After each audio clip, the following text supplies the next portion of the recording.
Hi everyone. Hello everyone. Welcome back to the Book Brood, and today we are freaking out.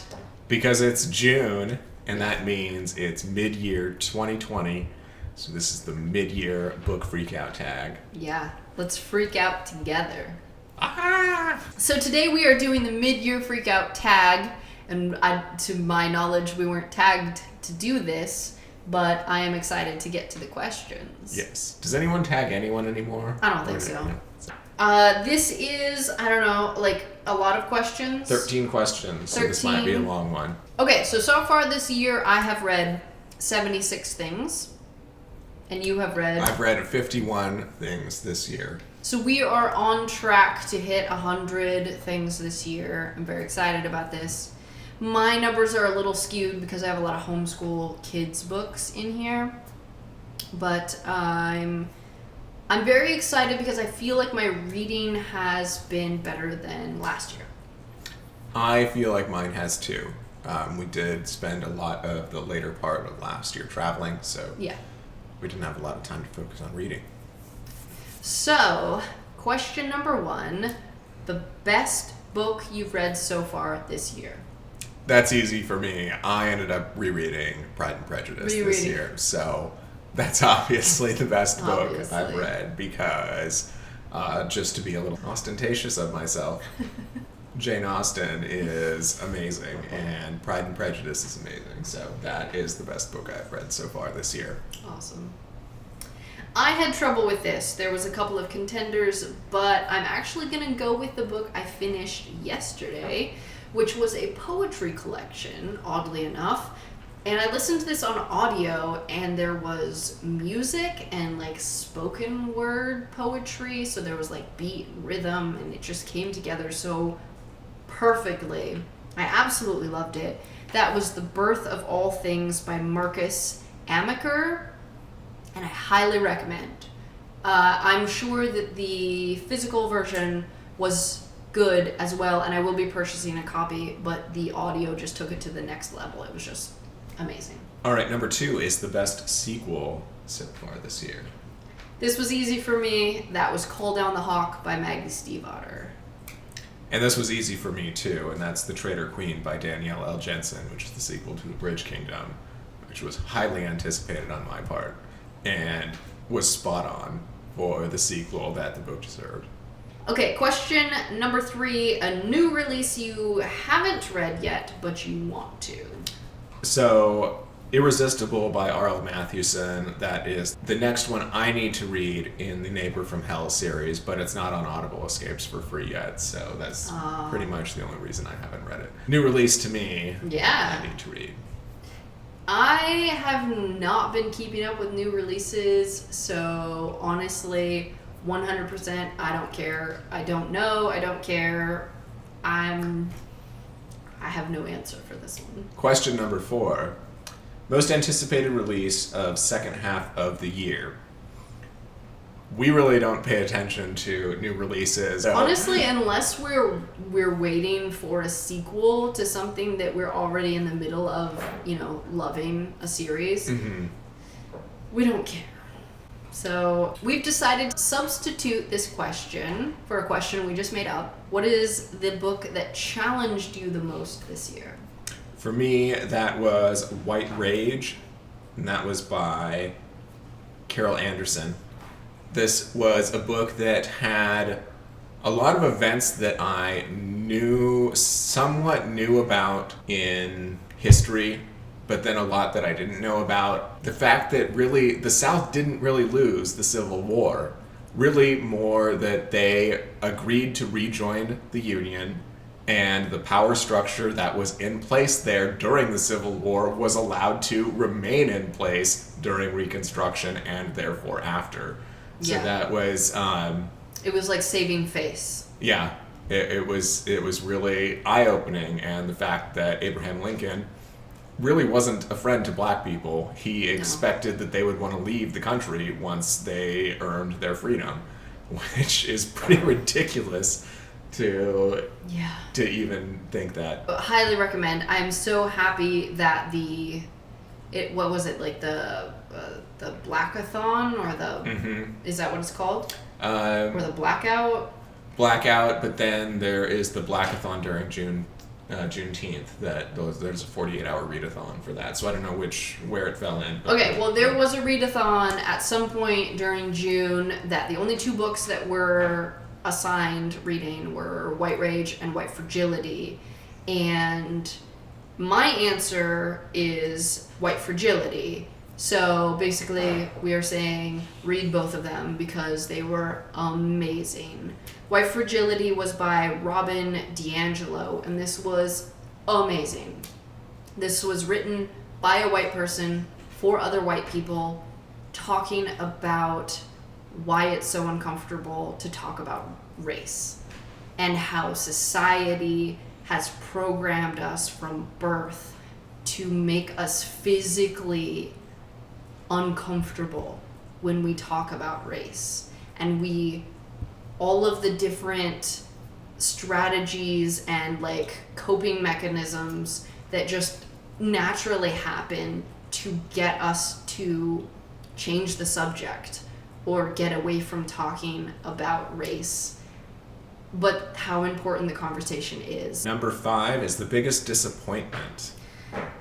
Oh man, this one's gonna get me some flack, but this is The Bear and the Nightingale by Catherine Arden. I didn't like it.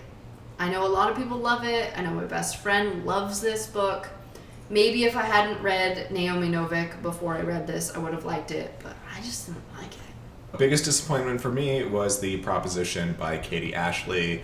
This was a book that I thought I would enjoy because it was the whole let's just have a baby as an arrangement kind of story, which in some contexts can be very cute if it's between friends, but in this case it's a very emotionally abusive and gaslighting male who just is so infuriated, and he even cheats on her by the end of this book.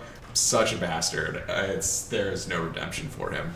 All right, the next question is the biggest surprise. So for me on this one, it was Bite the Big One by Sharon Kara. This one was just a vampire romantic comedy that I absolutely loved because the narrator was just unbelievable. She was fantastic, and just the story was just so tongue-in-cheek and just funny, and just the characters were so grounded and real people in the supernatural setting. It was just spot on. My answer for this was Kim Jae-young, born 1982, by Cho Nam-ju. And I wasn't sure what to expect from this book, but I thought it was going to be like a supernatural, magical realism type deal, because the synopsis said that it was a woman who starts talking, like basically being possessed, talking with other women's voices. But really, this was a story about misogyny, sexism, feminism in Korea in the late 80s, 90s, and early 2000s, and I found it to be absolutely fantastic. This was fabulous, and it makes sense because it was a huge hit in Korea, and it was translated and released here, and it was amazing. All right, number 7 is favorite new author or new to you author. I don't know. I said Lemony Snicket just because we've been reading the whole series of Unfortunate Events and loving the crap out of it. So. Oh, mine is totally just a new to me author, and that is, this is going to sound silly, but Nora Roberts. Oh. I finally picked up a Nora Roberts, and I love her writing style. I love the way that she forms a relationship. I love the amount of steaminess in it is not excessive. It is just perfect. She knows how to do a love scene without it being cringeworthy. She knows her shit. No wonder she's so popular. That's delightful. I love that you answered it that way. All right, here we are 2 grown adults, and we are going to be answering the question of who is your newest fictional crush? For me, this is Lysiana Argenault of A Quick Bite by Lindsay Sands, and this is of the Argenault series. She was the protagonist in the first book, and I loved it so much because it was a gender swap on on the typical trope of vampire romance. She's the vampire, the man is immortal, and it was wonderful. It was great. It was a trope that I have been seeking out, but since romance is written for women, by women for women, it's usually the other way around. So yeah. I really appreciated that it was swapped this time. Nice. I felt like it was meant to be. Oh my god, it was meant to be. Alright, I hated this question with every fiber of my being, and I hate my answer equally as much. I love your answer. My answer is Bastion, I guess. That's what I wrote. I literally wrote Bastion, I guess. From The Immortal Guardians by Diane Zuval. A series that Erin made me read for our stupid romance challenge. I held a gun to her head. Okay, well, I wasn't going to give up. It was a challenge, and I was going to win, by God. But no. I think of Bastion as like Draco Malfoy after he's outgrown his childhood annoyingness. And I don't know. I think Bastion's just a total Slytherin, and just he's an asshole and unapologetic about it. But I don't know. I like that. No, I like him too. I like it. I agree wholeheartedly. Number 9, new favorite character. Okay. I don't know. I couldn't decide, but I think I'm going to go with Jordan Hennessy. And this is from the Call Down the Hawk by Maggie Stiefvater book. Jordan Hennessy is an interesting character. She is dealing with a lot of trauma, but she still has the personality of just like totally feeling herself, confident. She is technically like 19, 20. She's like young-ish, but she's trying to make her way in a social group of older people, and she's trying to present as an older person, but like has the confidence to pull off the aesthetic of like wearing leather and being totally art suave, like art forger. Like she's confident and she's like a thief, but like a good person. She's taking care of a lot of people that depend on her. I don't know. There's like a whole mix of like what's happening with this character, and it's just a delightful mix of she feels real, she's got depression, but like she outwardly projects confidence. I don't know. I just really like her. Very complex, Yeah. very real. I went with Dare Westmoreland from A Little Dare by Brenda Jackson. This is her Westmoreland series. But I liked this character because he was a romance hero that never at any point, I guess historically from where this book takes place, he had messed up, that he broke up with a girlfriend of his for his career. But in the present time of this book, he did nothing stupid to cause the conflict in the romance story. Like, it was a very small conflict, which I'm fine with because that is more real life. People that actually love each other don't let stupid things. Don't let stupid shit cause huge tidal waves in their relationships. Yeah. Like, he identified an area where he could be doing better, which was essentially just showing his true affection and love for this woman and letting her know that it was genuine. And I love that. I thought it was great. Okay, a book that made you cry. The book that made me cry, I read this for Asian Readathon, and it was The Late Homecomer by Cao Callie Lang. This was a memoir of a Hmong family that escaped Laos at the end of after the Vietnam War ended. They lived in refugee camps in Thailand for several years, and then had the struggle of dealing with being non-English speaking immigrants to the United States. And there was just so much human drama in there of just trying to provide and to just have a normal family life, but world events being what they are and the effect that they have on everyone, just things out of people's control, just brought up some very emotional circumstances. Okay, this is a little ridiculous, but not really. So this was a picture book that I read to the kids, but this was The Youngest Marcher by Cynthia Levinson, and this was about the Children's March in '63, where the whole point of the march was to fill the jails so full that no one else could be arrested. Basically, get so many people arrested that they can't quiet anyone else. And so our voices will eventually be heard. That's basically the idea. But this was told from the perspective of like this 6-year-old kid who was getting involved, and she was the youngest marcher. And there was a scene where her mother was trying to come to terms with the fact that her 6-year-old kid was going to be marching, protesting, arrested, and then spend at least a week in jail. And she didn't know what was going to happen to her kid. Like, you don't know. Yeah. Like, black people get killed all the time by police. And it was just so heart-wrenching to be in that mindset of like, I'm not sure if I'll ever see my kid again. All right, so on to prompt number 11, and that is book that made you happy. Yeah, so I don't have an answer for this. All of my reading has been done specifically. So I've been specifically reading homeschool books, or I've been specifically reading challenge books, or I've been specifically reading black authors. Like I feel like I haven't chosen what to read in so long that like everything is for a direct purpose. I don't know.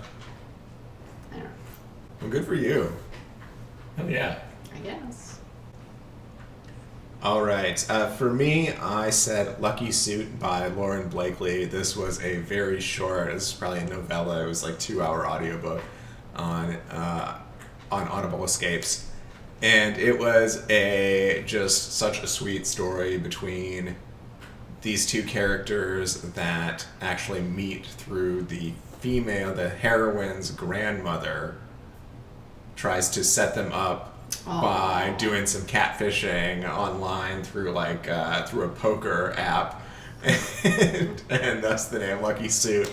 Okay. But they end up having this amazing date and time by pranking her back, essentially, and pretending that they go off and elope and everything. And it was just super sweet, and it was just to the point. There was nothing extra in there. It was just quick, sweet, and it just was perfectly balanced, I'll say. Nice. All right, Very cool. 12, most beautiful book. I don't buy books for covers. I've done that in the past and it never works out for me. But I will say, this is the most beautiful book I have bought. There is a gemstone, and inside there are flaps and documents and all sorts of like things and stuff. This book is gorgeous. And you know what? We didn't read this book. I flipped through it. So you're proving your point. Yeah, I'm saying, don't buy books for their covers. It's not worth it. I picked mine in a compromise, and that is Overlord Volume 2, and really more just because this character, Nabril Ganma, is on the cover. But really cool illustration on the front. I do think these are awesome because it's a weird style of like, it looks like a painting. Mm-hmm. I think those are awesome covers. Yeah, they're great. And I bought them for the story initially, but also just totally like the cover art. Okay. What books, this is plural, right? Book or books? I think it's book. Oh. What book do you need to read by the end of the year? For me, that is White Fragility by Robin DiAngelo. I am on a 4-month waiting list for this from Cloud Library Everyone right now. wants this so book. yeah, everyone wants this book right now. Yeah. So I definitely need to read that by the end of the year, though. I said, well, I had two answers for this. Mhm. I have a list of. This is a list of. I think this is Ibram X. Kendi's anti-racist reading list. So I have all of these books to read. And also I have a giant box over there of homeschool books. That's my answer. Yeah, all right. It's a lot of books. It is a lot of books. All right, well, we tried to get through this fast, but thank you for sticking with us. Please link your mid-year freakout down below in the comments, or if you have anything to say about anything we read or any questions. We'll see you down in the comments. Please subscribe to our channel. Hit the bell if you want to have alerts about any new videos we post. Hitting you with all of the regular YouTube stuff. Thanks for joining us, everyone. Thanks, guys. Bye.